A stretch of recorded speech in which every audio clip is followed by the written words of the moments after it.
আজি হতে শত বর্ষ পরে কে তুমি পড়িছ বসি আমার কবিতাখানি কৌতূহল ভরে।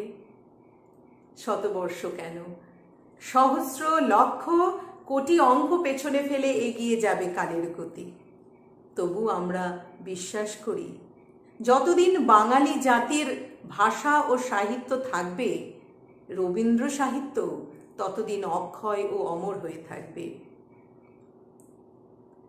মোর নাম এই বলে খ্যাত হোক আমি তোমাদেরই লোক, এই কথাগুলি যিনি কাব্যে, কবিতায়, গানে গানে প্রত্যেক প্রাণে প্রাণে সঞ্চার ঘটিয়েছিলেন, তিনি তো আর কেউ নন, আমাদের সকলের অত্যন্ত প্রিয় সার্বভৌম কবি রবীন্দ্রনাথ ঠাকুর। আজ কবিগুরু রবীন্দ্রনাথের শুভ জন্মদিন। আজ 25শে বৈশাখ। বৈশাখে যেমন প্রকৃতির জন্ম, তেমনি বৈশাখে আমাদেরও জন্ম।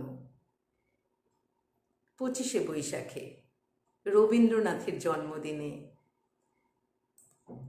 কাব্য সাহিত্য সৃজনে, নব নব দিগন্ত উন্মোচনে, সঙ্গীতের সুর মাধবী সিঞ্চনে শুধু বাঙালি বা ভারতীয়ই নয়, সমগ্র বিশ্ববাসীকে মুগ্ধ করে চলেছেন এই চিরপথিক রবীন্দ্রনাথ ঠাকুর। উনি চেয়েছিলেন সমস্ত মানুষের মধ্যে শান্তি, সাম্য, ঐক্য ও মিলনের বন্ধন দৃঢ় হোক। ফলে দূর হবে হিংসা, দূর হবে অশান্তি এবং ফিরে আসবে বিশ্ব শান্তি, বিশ্ব মিলন।